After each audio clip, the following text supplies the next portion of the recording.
Hi guys, and gulo ko 'di ba? Welcome back to Tarot Page Philippines. Sa video na 'to gawin natin ang weekly horoscope for April 8 to 14 para po sa mga kaibigan natin na merong Sun, Moon at Rising na Scorpio. So, kung bago kayo sa channel, please click the subscribe button, bell notification, and palike na rin po ng video natin. Ngayon, kung hindi nyo alam yung Sun, Moon, at Rising nyo, yan, madami kayo nami-miss out. So, para malaman yon para saan, ayan. Sa dulo po ng video natin, meron po tayong link for that. So, panoorin nyo po. And guys, tanda natin yung readings natin, they are for guidance purposes. May free will po tayo. Let's use it wisely.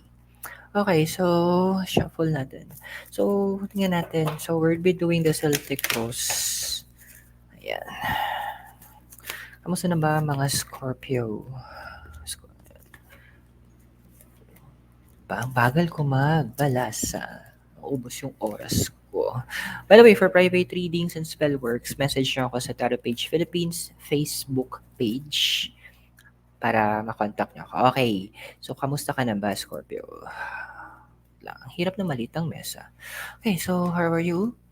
So your inner cards, yung ikaw mismo, we have here the Eight of Swords and a leg up. Alam mo yung tipong ano? Kasi eight is about power. Ang dami yung restless, ang dami yung gustong gawin, no? Ang dami yung gustong ma-accomplish. May kanta nga yun, di ba? So many men, so little time. Pero sa case mo, so many things to do but so little time yung nagaganap. So, ano yung sinasabi ng cards that you need to also stop for a moment. Actually, kailangan mo humingi ng help with the card nung a leg up.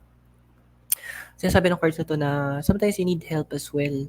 Yung opinions, yung guidance sa ibang tao, yung mga tao magbibigay sa'yo ng proper advices to help you in making or rearranging your schedules. Kasi ang dami sa inyo, alam mo yung tipong ano, ganito, daming gagawin. Tapos bilang cellphone. Ano nga yung gagawin ko? Tapos ganito, ganyan. Yung totoo. Mayos tayo. Kumbaga, make that first decision na, ay hindi, kailangan kong gumalaw, kailangan kong tumayo, kailangan kong magtrabaho, kailangan kong maglinis, blah, blah, blah, blah, blah, blah. Make that decision muna. Well, ako sa case kung ginagawa ko, pag napansin ko, nagpa-procrastinate na ako, or nagtatamad-tamaran ako, ligo, para magising yung dugo ko, para gumalaw ako. Then, gagawa ko ng mga maliliit na minor chores sa bahay para gumalaw yung dugo ko. Kasi andoon na kailangan magkaroon ka ng target eh. And if possible, kung gusto mo, sabi din ng cards, pwede mo naman gawin na magkaroon ka ng listahan ng gagawin. What are the things that you would like to accomplish in this particular day? Kunyari, sige, this day, kunyari, sa work ko, okay, this day, kailangan magkaroon ako ng 5 hours na login sa work. Tapos, malinis ko yung banyo, makapagpalaba ako. So, at least yung mga 5. Tapos, makapag-record ako ng at least 3 or mga 4 na videos for today. Then, also, magawa ako yung ganito. Then, accomplish it one by one. I-prioritize mo. Kasi, andito na internal struggle yung nakikita ko dito sa'yo eh.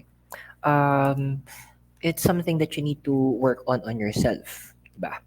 So, pero naman nag-stop sa'yo para magawa mo yon. So, we have here the Page of Swords and also Unfinished Symphony. Dahil,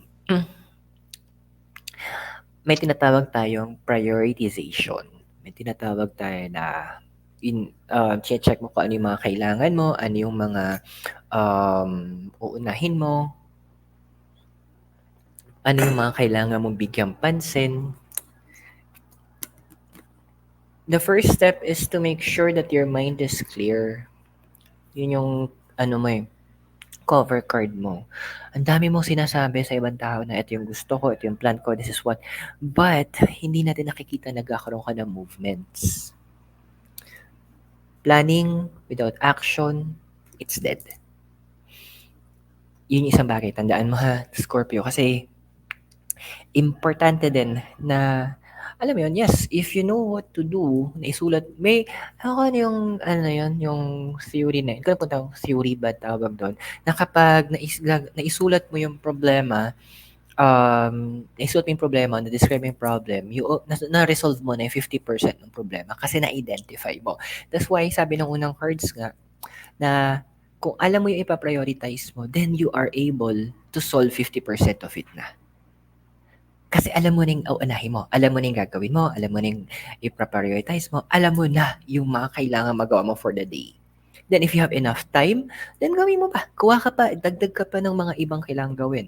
Now, with card here, with the Page of Swords, andun kasi na napipremature ka na kailangan ganito. Kumbaga, pine-pressure mo yung sarili mo to think na dapat ganito yung mga magaganap, ganito yung mga gagawin, ganito yung ang dami mong ganito. That's not how it works, okay?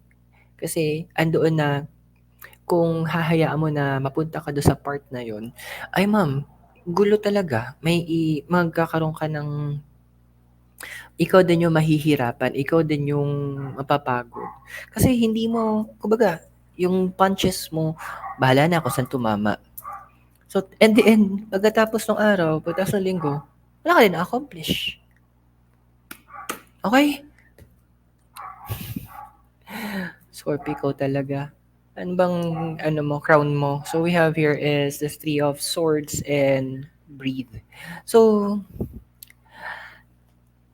minsan, alam mo yung point na gustong mag-share, well, nagigets kita, na you have this lot of emotions ngayon. Siguro, charge na lang natin kay Mercury retrograde na ang dami mong iniisip, ang dami mong nararamdaman, ang dami mong pinagdadaanan. So, it's normal. Sabi, 'di ba sabi nga nila, yung mga feelings natin, those are normal things. So, pinapaalala ng card na 'to na you need to make sure na alam mo yung next step mo. Alam mo yung gagawin mo, but you need to fix it from here, dito. Kasi you have a lot of inner hurts eh, karamihan sa inyo sa House of Scorpio, na bina-bottle up nyo. Siguro kasi tingin sa inyo ng mga tao, kaya mo naman, you're strong, palaban ka.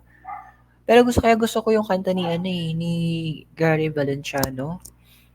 That best describes you right now, that the warrior is a child. Gusto ko yung unang verse, yung lately I've been winning battles left and right. Even winners can get wounded in the fight. So people say that I'm amazing. I never face retreat. So, but they don't see inside of me. I'm laying at my feet or laying at his feet. Ano kasi na, well, nahihirapan ka din maghanap ng tao na pagsasabihan mo ng totoo mong nararamdaman, yung pinagdadaanan mo. You know what? Isang bagay na natutunan kong ginagawa ko, pwede mo 'tong gawin. 'Pag yung Facebook ko minsan, magkakaroon ng mga memories, may mga previous posts ako dun na only me. Dun ko nilalabas lahat na gusto ko sabihin. Then minsan after 1 year, parang hala, 'pag nakikita ko, ay over na pala ako dito. Because I was able to release it in a healthy way. Oo, andun na may mga trust issues ka, pero andoon din na kailangan mo siyang mai-release in a way that can help you in a good way. Ito 'yun, there's one way na puwede mong gawin. Kung hindi ka makahanap ng puwede mong pagsabihan that you feel that the person nahihirapan kang intindihin, then give it back to the universe.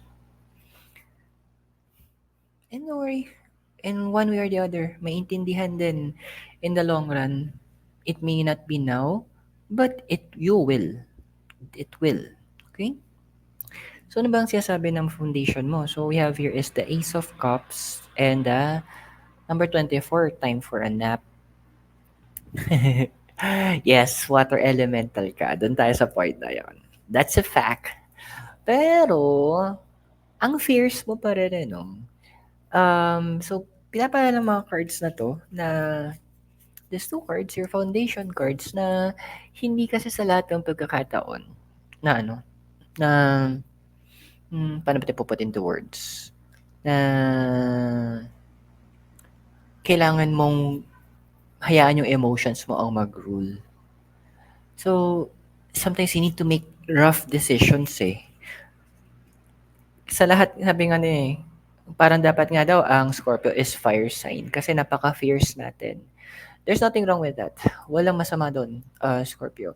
Pero kasi andito yung punto na pinapala ng dalawang cards na to sa'yo in your foundation. You know what, your emotions, regardless how hurtful, kahit gaano kasakit, gaano kayong kalala yung pinagdaanan mo, it's time that you use it. Kaya gustong-gusto ko yung sinabi nung pastor namin dati. Hindi ko alam kung nasa na siya, si Pastor Manny. Sabi niya, turn your scars into stars. Your past can be hurtful, pwedeng dark yan, pwedeng hurt, ang daming pains. But from those pains, doon ka mag-emerge being a stronger, wiser individual. Huwag mong hayaan na masayang yung experiences na yun.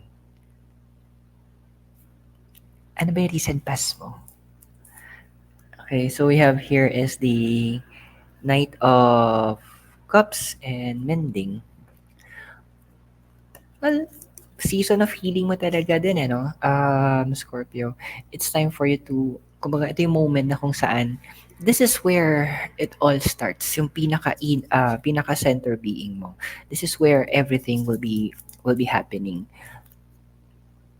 And in the past kasi, andun na, sabihin na natin na para lumalaban ka, andoon na you're giving yourself the chance para, kumbaga, you're healing. And a lot of you, I think, kasi based nung nangyari yung nagkaroon ng pumasok ang Pluto sa, sa Aquarius, ang dami ngayon sa Scorpio, sa House of Scorpio na sa either lumipat kayo ng bahay, lumipat kayo ng trabaho, nag-isolate kayo. It's normal. It's because you're healing that inner being. You're healing that inner child.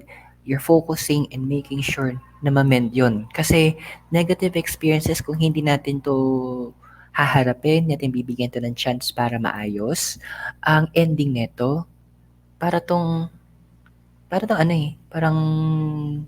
tanikala na kung gaano kahaba yung taling yun, hanggang dun ka lang. How can you move forward? How can you grow? How can you fly? Kumbaga, excess baggage. Hindi naman sinasabi ng cards na kalimutan mo. No, kasi it's part na ng history mo yun. It's a part of you. Kailangan mo embrace yun.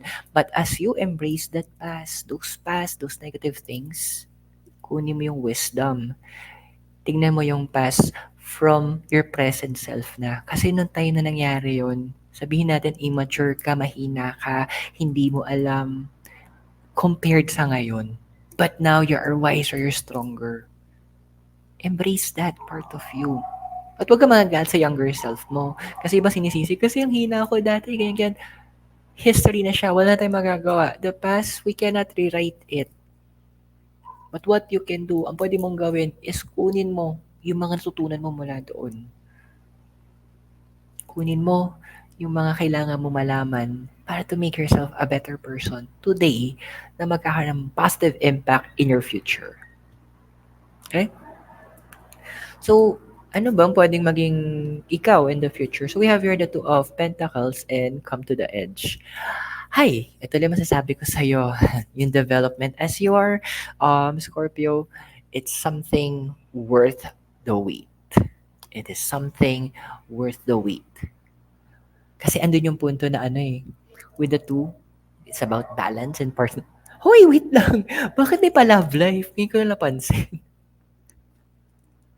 Bakit may pa-love life? So, there's a very big chance na meron kayong mga ma-meet. Kumbaga, with a come to the edge kasi, ang dami sa inyo na, hanggang salita when it comes to relationship. But, pag andun na, tumitiklop yung, para kayo aso, tumitiklop yung yung buntot nyo sa takot.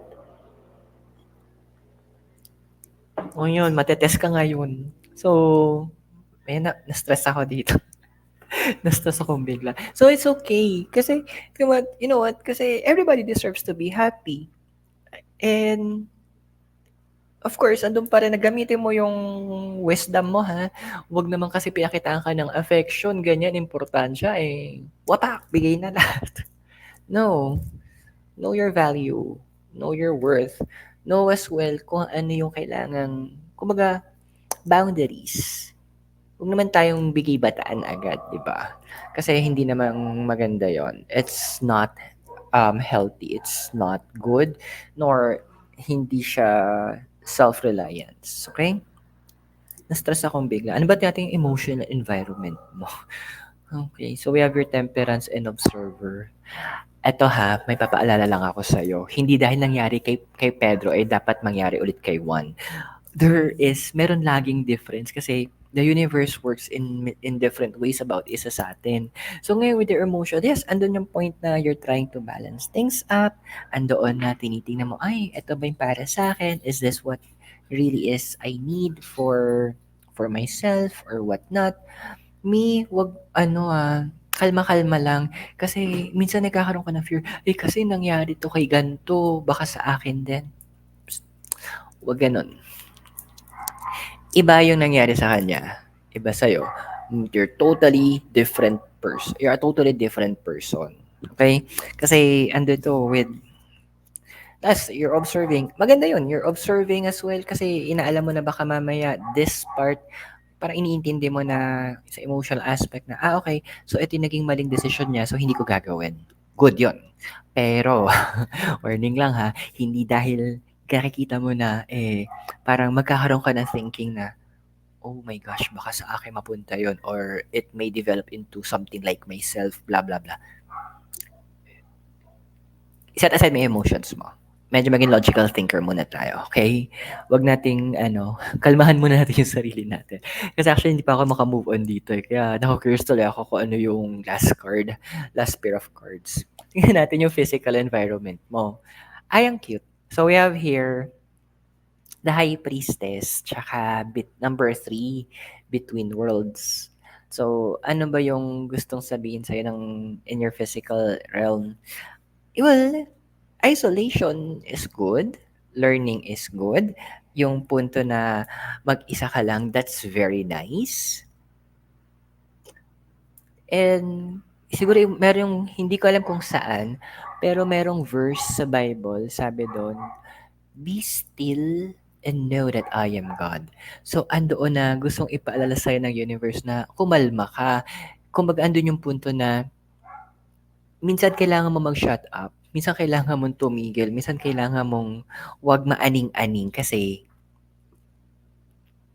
may mga plan yung universe at papaano mo 'to malalaman, papaano mo maririnig or alam mo na ito yung guidance sa'yo kung puro ka dito, puro ka dito. Sometimes you need to quiet both, ta's makinig ka lang. Quiet times yung tinatawag nila. So, yung mga moments na puwede mong quiet time na ako quiet time ko dito, yung tipong magkakape ako tapos nakatingin ako sa malayo kasi kita ko yung mga bundok dito, sa Trinidad. Tingin sa malayo ganyan, tapos I'm just enjoying. Then, I will just makakaramdam ako bigla na parang, na okay, everything is going to be okay. Hindi kailangan minsan supernatural, Minsan kailangan lang na um, kailangan lang na you need to give yourself some time. So, ano ba yung hopes and fears mo? So, we have here is the 9 of Wands, tsaka building block. Well, mag-expect ka na talaga kasi nga retrograde. May mga unexpected people ang comeback sa'yo, not just in a romantic sense.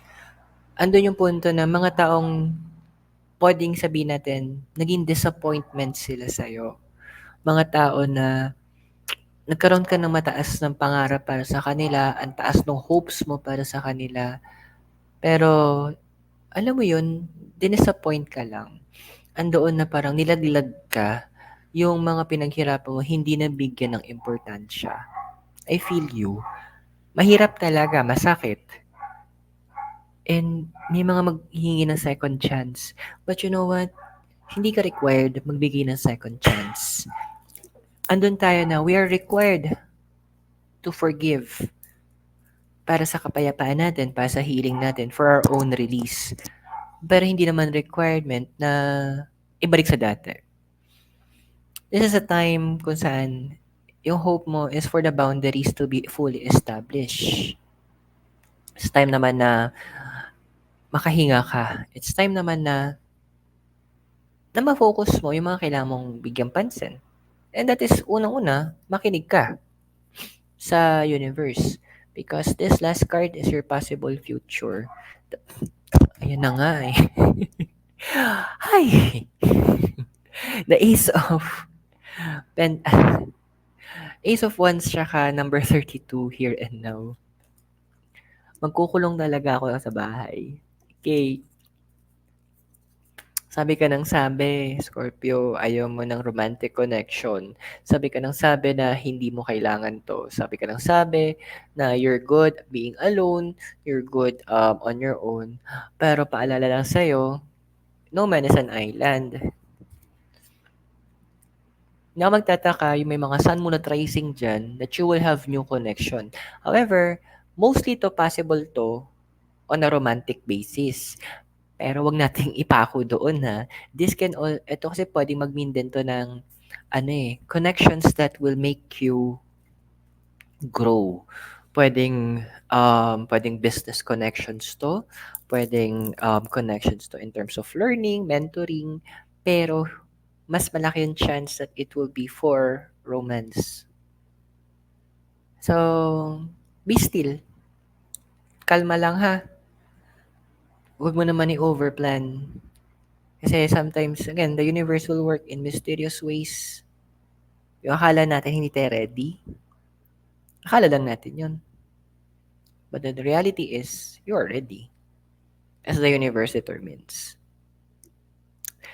Na-stress ako. So, I hope nakatulong po yung reading natin sa'yo. Tandaan yung mga readings natin, they are for guidance purposes. Use your free will wisely.